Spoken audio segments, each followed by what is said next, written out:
Estamos casi pisando los 8 meses los primeros casos de COVID-19 en el Uruguay. Un 13 de marzo conocíamos esos primeros casos y allí después se empezó todo este trabajo de los científicos uruguayos a nivel del Pasteur, a nivel de Facultad de Ciencia, a nivel del personal de la salud. ¿Se acuerdan cuando aplaudíamos una vez por semana a las 9 de la mañana? A las 9 de la noche. A las 9 de la noche. A las 9 de la noche. Sí. Bueno, eso lo dejamos de hacer. Bueno, si uno va para atrás, tendríamos que hacer una línea de tiempo con eso, un día, ¿no? De repente para el próximo 13, todo lo que vivimos, ¿no? Uno se acuerda del Greg Morty, es decir, todos los que fueron los operativos humanitarios, los diferentes focos y los diferentes empujes que tuvo la enfermedad, los buenos y malos momentos. Hoy estamos pasando por un momento malo. En el fin de semana hubo de vuelta un nuevo récord de pico de casos. Ya vamos a estar actualizando las cifras. Pero lo cierto es que los científicos uruguayos, uno de los grupos liderados por Gonzalo Moratorio, fueron quienes investigaron y lograron ese kit de diagnóstico COVID de Uruguay que nos dio una gran mano a nosotros y nos puso como país de referencia en el mundo, ¿no? Porque fueron kits que en su momento también se exportaron y se deben seguir exportando y que permitieron además que hoy tengamos una muestra alta, porque si uno compara con otros países de la región, por ejemplo la República Argentina, estamos a veces llegando a 3.000 test diarios, emparejando con la República Argentina, ¿no? Nosotros, un país tan pequeño. Y eso creo que está muy bien. Me acuerdo cuando se decía... nuestra meta es llegar a los 1.000 test diarios, ¿no? Que estamos en los 600. Bueno, ahora estamos mucho mejor y seguramente eso hace al control de la enfermedad. Estamos en vía Zoom esta mañana precisamente con Gonzalo Moratorio, virólogo del Instituto Pasteur de la Facultad de Ciencias. Gracias, Gonzalo, por acompañarnos esta mañana. Hola, un placer como siempre. Claro que sí. Estábamos recordando algunas cuestiones de lo que han sido estos 8 años, estos 8 meses de pandemia, y te quería pedir... Parecen años. Parecen años, sí. Te quería pedir que hagas una línea, ¿tá? Desde que empezó hasta el día de hoy en Uruguay, que hagas una línea y que nos tires las conclusiones que hacen ustedes desde la ciencia del comportamiento del COVID en el Uruguay. Bueno, básicamente, si te entendí bien, porque se cortó, me estabas pidiendo que haga una línea temporal del comportamiento del COVID en el Uruguay. Las conclusiones de lo que se pasa en limpio, de todo, porque claramente tanto la ciencia como nosotros nos hemos ido sorprendiendo con un comportamiento de un virus que no conocíamos, ¿no? ¿Qué es lo que se puede sacar en limpio? Hablamos de que las cepas que han circulado por acá no han sido las mismas que en España. Eso ha redundado también en que la enfermedad no la hayamos transitado de la misma manera que en otras partes del mundo, ¿no? Desde la ciencia, ¿qué conclusión sacan? Bueno, las conclusiones que sacamos son a modo diario y son de forma dinámica. Lo primero que podemos decir es que, como antes hicimos hincapié, nosotros tuvimos la posibilidad de comprar tiempo para prepararnos, comprar tiempo para aprender y poder de alguna manera responder mejor. Y eso lo hicimos de forma muy buena, de forma realmente muy buena. Ahora, con respecto a lo que es la variabilidad genética de las estirpes y demás, se sabe que existe una estirpe que de alguna manera ahora en el verano europeo empieza a predominar. Esto no quiere decir, por eso lo recalco, que la estirpe es más virulenta, estirpe o cepa es lo mismo, que esta variante genética es más virulenta o demás. Esto pasa con otro tipo de virus, muchas veces con los virus respiratorios. Si pensamos en las gripes, hay gripes que desplazan a otras que previamente tuvieron incidencia en años anteriores, por eso también la actualización de las vacunas para la gripe. Y lo que sí podemos ver, si queremos sacar una conclusión de lo que tenemos que hacer ahora o hacia las decisiones que se están tomando ahora, es que se ha visto en Europa claramente que el hecho de la apertura en el verano europeo y demás ha permitido una interconexión de lo que han sido focos totalmente solapados y simultáneos. Esto de alguna manera también nos indica la importancia de poder seguir a la pandemia por epidemiología molecular, por secuenciación, por entender. qué estirpe se mueve, cómo se mueven, Claro. dónde se mueven, cómo entran. Claramente hoy cuando vemos los mapas de Europa en función de la identidad genética de las variantes podemos ver el efecto verano, el efecto turismo directamente, porque ya imagínense que por esos lados es imposible el seguimiento de cualquier tipo de hilo epidemiológico. Por otro lado, resaltar que los hilos se están manteniendo, por supuesto, imagino con cierta dificultad, pero de alguna manera eso nos permite seguir estando en una situación privilegiada, más allá de que cada vez hay más riesgos de salir de esa situación y el crecimiento sea exponencial. Pudimos preparar los sistemas de salud, estamos viendo también en ellos, en el caso mío, que nuestro equipo trabaja de forma cercana con el equipo del Hospital Español, que existe una incidencia mayor de casos. Estamos de alguna manera intentando aplicar toda la infraestructura que se montó mientras pudimos mantener esa primera ola y esperemos no hablar de olas en el Uruguay, más allá de que siempre existe la probabilidad y es un destino casi que muy con grandes chances de tenerlo en algún Claro. momento.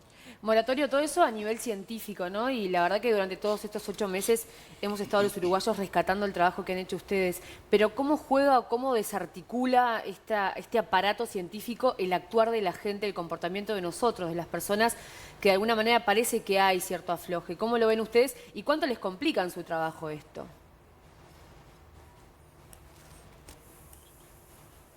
Si te entendí bien, porque una vez más la conexión no es muy buena, Sí, no te ¿cómo repito. articula o cómo impacta el comportamiento de la gente en el trabajo científico que estamos haciendo nosotros? Sí, Muy bien.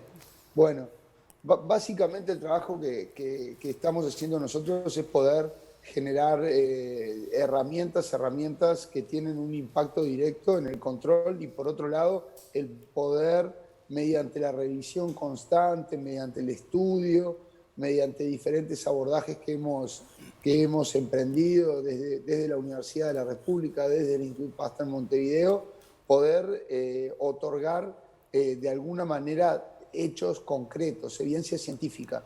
Y con esa evidencia científica poder sugerir a los tomadores de decisiones hacia dónde ir. Claramente que si nosotros, por ejemplo, hoy en día nos encontramos monitoreando todo lo que son las superficies de objetos, de uso, por ejemplo, el Hospital Español para entender dónde el virus está y cómo transita sin estar presente en pacientes, sino en las superficies, en los aires. Lo mismo hacemos con el grupo del doctor Iraola en lo que son las aguas de saneamiento de la ciudad. Eso nos permite de alguna manera poder monitorearlo desde otro lugar al virus y poder dar estas evidencias para entender un poco más cómo actuar, dónde esterilizar, dónde bloquear, dónde cambiar los flujos de personas, por ejemplo, de enfermeros, de lo que sea. Al mismo tiempo, nosotros lo que podemos hacer mirando el ambiente es que si crecen los casos y si entendí bien, este relajamiento de las personas hace que de alguna manera sea un poquito más complicada la situación y bueno, eso también lo vemos, porque el virus va a estar más presente en el ambiente. Claro, ahora, Más allá de la evidencia indica de que no necesariamente es infectivo en el ambiente. claro, ahora la muestra es suficientemente representativa, es decir, la cantidad de test que se están haciendo a diario. En algún momento se reclamaban desde la misma comunidad científica el que era relevante el hacer cantidad de test, ¿no? ¿Es suficiente la cantidad de test que se están realizando? Estamos en una media de 2.500, a veces 3.000, 3.000 y pico. ¿Está bien o hay que ir por más para tener una referencia? Y te lo junto, para que ya lo contestan bien, sobre los tests serológicos que se habían anunciado, que también se iban a empezar a aplicar como forma de medir la inmunología, ¿no?, de las personas que transitaron a veces asintomáticamente la enfermedad y cómo puede ayudar eso en esta nueva normalidad, ¿no? Porque es una herramienta más para recuperar cosas que todavía nos faltan recuperar. Exacto, yo creo que el número diría que es un número decente. Diría que es un número decente, diría que es un número significativo pero que claramente para el control de la pandemia todo lo que podamos masificar de manera de visibilizar al virus va a ser bien recibido. Yo no creo que ahora, en este preciso momento, si más o menos se mantiene la media de casos que ha subido, reportados diariamente, sí, pero que vemos también, como se decía antes, un incremento en el total de casos activos y algunas zonas amarillas, otras verdes, en lo que es la geografía del país. Lo que sí puedo decir es que manteniendo este número de test con estos casos, creo que es suficiente para seguir y hacer frente a la epidemia, pero lo que va a entrar a jugar ahora es cómo usar estos test. Y ahí, por ejemplo, hablabas de los test serológicos, lo cual estoy de acuerdo. Tal vez un poquito más tarde estos sean muy importantes, o ni que hablar, el poder hacer estos test a todas las personas que ya hayan cursado y se hayan recuperado de esta enfermedad, para ver efectivamente que estos anticuerpos han sido generados y son duraderos. Más allá de que hace una semana sale un artículo científico en una revista relevante en donde habla, ¿sí?, en un cohorte de más de 100.000 pacientes, de que los anticuerpos han sido en su mayor número para aquellos que han padecido la enfermedad de forma leve y moderada, han sido duraderos. Realmente están 6 meses después de que han padecido la enfermedad. Gonzalo, eso es algo muy bueno. Gonzalo, eso te quería... Respecto a los test... Eso te quería preguntar justamente, porque en los últimos días surgieron algunos comentarios científicos referidos específicamente a que la inmunidad de aquellas personas que habían enfermado se perdía a los 7 meses. ¿Eso es así? ¿Cuál es la última información al respecto? Bueno, con respecto a estos virus, sabemos que los virus más cercanos a este coronavirus tenían una inmunidad que era relativa y que era de entre 1 año y medio, 2 años, podía llegar a 3, al menos con lo que fue el SARS-1, lo que fue el virus respiratorio del Oriente Medio también, el MERS. Con esto, evidencia se está generando de forma continua. Claro. Lo que yo te contaba era que en este cohorte los resultados luego de 6 meses mostraban que hasta 6 meses, por lo menos los anticuerpos eran duraderos. Pero estamos aprendiendo y estamos de alguna manera midiendo en estas dos palabritas también que ya se convirtieron en palabras comunes para todos nosotros, en tiempo real, ¿no? Claro. No es solo el diagnóstico en tiempo real, la PCR en tiempo real, la epidemiología que hacemos en tiempo real, la secuenciación en tiempo real, sino que también todo eso nos permite a nosotros aprender en tiempo real, al día a día. Y con respecto, para terminar de hablar de la cantidad de test diagnósticos, creo que ahora entramos en una fase, dada la apertura a la cantidad de actividades al aire libre y demás, y dada el aumento de personas que ya padecieron la enfermedad, que van a entrar a la cancha otros mecanismos o otras metodologías de diagnóstico que es importante decir son complementarias. Estas no excluyen a ninguna otra realizada previamente, y principalmente la PCR, dado que la PCR es la más sensible. Claro. Pero sí son complementarias, que nos permiten tener otro manejo de la gente infectada, por ejemplo, a nivel de fronteras, por ejemplo, a nivel de eventos sociales. Y ahí, por ejemplo, hablamos de técnicas que requieren de menor equipamiento, son un poquito menos sensibles, pero muy buenas, como han escuchado ustedes esta otra palabrita, ¿no? LAMP, esta amplificación mediante una temperatura constante del genoma viral, el poder detectar. Bien, Gonzalo, hace un ratito estábamos compartiendo imágenes de estas celebraciones en un colegio, también, bueno, la cantidad de fiestas clandestinas, ¿no? Esa necesidad de los jóvenes de juntarse y de celebrar. Siguiendo un poco el modelo europeo, estos rebrotes y estas nuevas olas, ¿hay evidencia por los rangos de edades que los jóvenes hayan colaborado a estas nuevas olas y a los rebrotes en Europa? Sí, básicamente ese tipo de estudio está disponible y ni que hablar, que si una persona tiene una vida social y tiene además comportamientos que lo llevan a uno a tener mayor probabilidades de contagiarse y asimismo de poder esparcir, ¿sí?, contagiar a otras personas.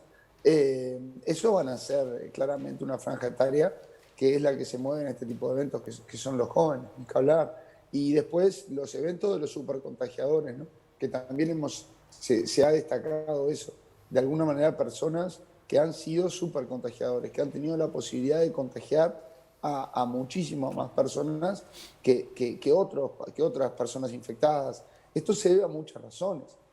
Hay razones que tienen que ver con fenómenos de la biología, pero también hay otras razones que tienen que ver con únicamente los hábitos de esa persona en particular. Si tiene realmente un montón de contactos en el día porque tiene una actividad laboral o una vida social muy, muy, muy por arriba en cuanto a los encuentros, charlas y demás que otros. O también dónde tienen lugar esos encuentros, claro, si son duraderos, si son en ambientes cerrados. Ahí la posibilidad de contagio aumenta de forma significativa. Ahí va. Bueno, ya para cerrar, ¿hay fecha para empezar con los serológicos?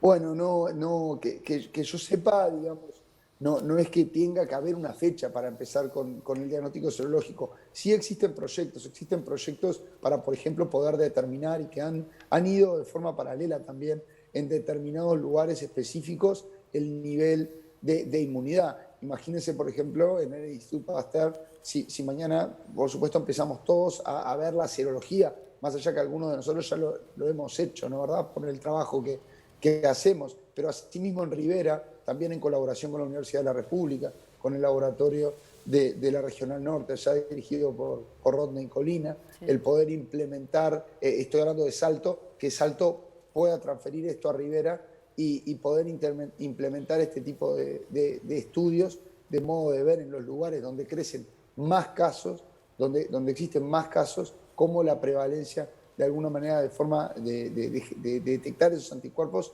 aumenta también. Gonzalo, muchas gracias por el tiempo esta mañana, ¿eh? Gracias a ustedes y bueno, fuerte salud. Gracias. Chao, Claro chao. que sí. Voy a seguir trabajando cada uno desde su lugar, ¿no? Súper contagiadores. ¿No? Yo me Sí, quedo con ese esa término. frase. Imagínense un súper contagiador en una fiesta con 300 personas, Sí. que después va a la casa el domingo a almorzar con la familia y después vuelve al trabajo. O sea, hay que Por tener eso. mucho cuidado. Hay unos cuantos en la vuelta, me parece. Hay una frase que dijo Moratorio en alguna otra entrevista que es: a los países que les fue mejor es a los que escucharon el sistema científico. Y creo que nos está faltando eso. Y me quedo también con otra frase de Salinas que es: hay que volver a un pacto social, ¿no? Un acuerdo social en el que todos tiremos para el mismo lado. España está siendo tremendo ahora, ¿no? Con los disturbios, Bueno, los enfrentamientos porque no quieren respetar las Tremendo, restricciones, ¿no? Unos operativos tremendos, muy, Sí. muy feos en el fin de semana también. Bueno, Alemania que volvió a cerrar bares y restaurantes también por un aumento en los casos. Bueno, estamos a las puertas de segundas olas, que no nos pase lo mismo ahora en el verano, ¿no?